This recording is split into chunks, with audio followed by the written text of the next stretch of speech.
Susan, this is BlackBerry's own Black Friday.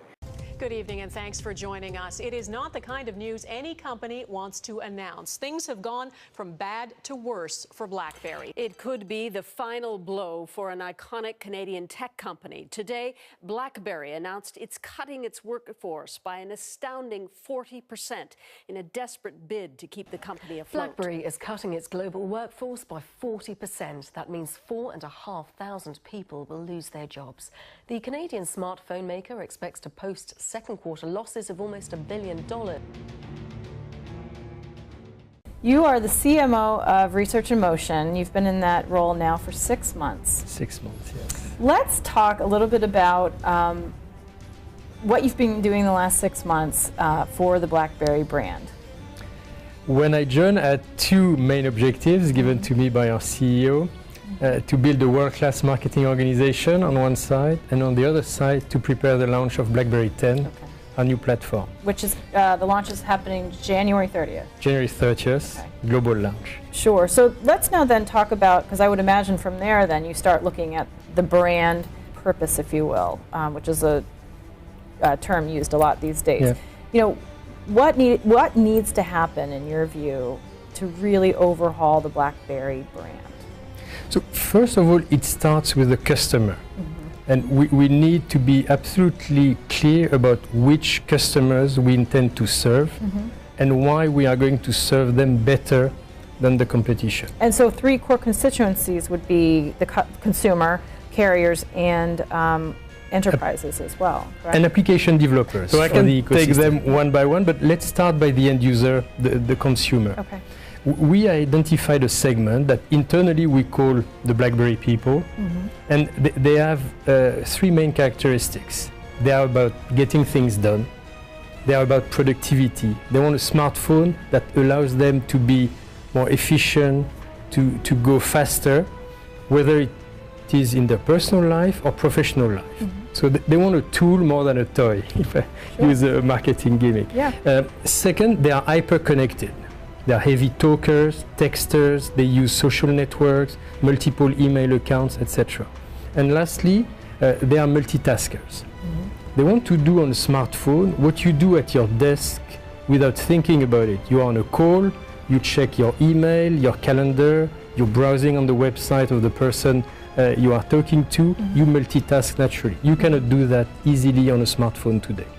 And for that segment, we've optimized the BlackBerry 10 experience so that we answer those needs better than any other product out there. Okay. All right. So that's the starting point. You need to identify the segment you're going after. It's roughly speaking 1/3 of the smartphone market. It's a sizable segment.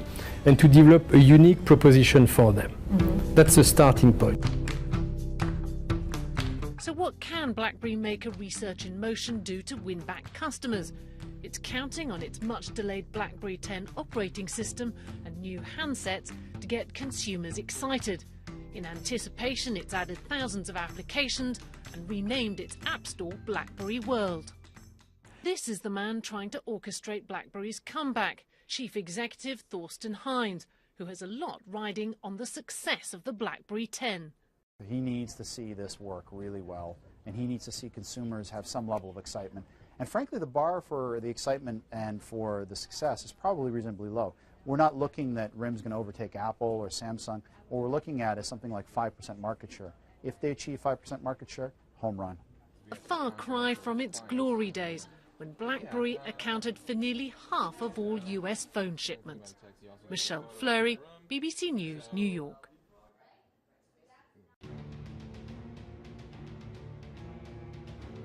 It's now undeniable. The new phones that were supposed to save BlackBerry haven't, and likely can't. For it's now clear sales of the new products, unveiled less than a year ago with such hope, are dismal. It tells us that the comeback strategy that the company had in place as of last year and earlier this year isn't going to work. It isn't working today, it isn't going to work tomorrow. Donna, the rumors were true. BlackBerry announcing it indeed is going to cut 4,500 jobs. That's nearly 40% of its workforce, hitting the Waterloo, Ontario region the hardest. The company is reporting a staggering net operating loss of nearly $1 billion this quarter. And all of those new Z30s that came out this week that were supposed to help turn things around, they're just sitting on the shelves, leaving the company with a $960 million inventory write-down. All of this inventory with nowhere to go, many analysts say could be the final nail in the smartphone coffin.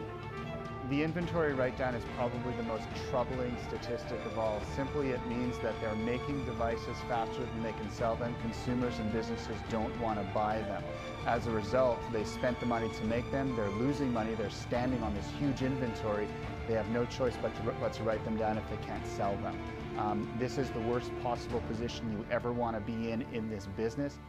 How did BlackBerry get to this dismal point? It's an excellent question, right? And it's one that we've been tracking like a slow-moving accident for years now. The numbers that we saw today, the announcement that BlackBerry had to make today, really is about as bad as it can be. There's no way to describe this as anything but a disaster for this company, and frankly, a culmination of an effort that is now a failure. So the attempt here was to get into the consumer market, to turn itself around with a new product.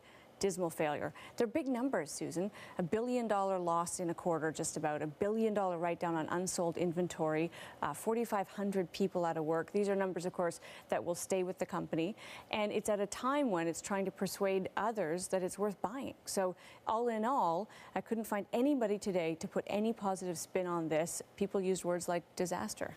Tough sell for BlackBerry. There also are tens of millions of users. What happens to the consumers who are holding BlackBerries tonight? Well, so BlackBerry is also saying today it's pulling away from the consumer market. It'll focus on that core, what they call the enterprise and the prosumer, which is basically corporate users. The thing is, of course, if you're on the fence about what to buy tomorrow, you're not going to buy a phone from a company that might go out of business. May or may not, you don't know. If you already own one, you've probably had to ask that very question. What's going to happen? Are they going to be around in 4 or 5 years? That's very corrosive and can become a bit of a self-fulfilling prophecy in a very negative way for a company that needs customer loyalty and brand loyalty. So there's a tale of two phones. On the same day BlackBerry is taking this huge hit, Apple had customers lining up around the block to get its new iPhones. In fact, many analysts think Apple could sell 6 million phones this weekend alone.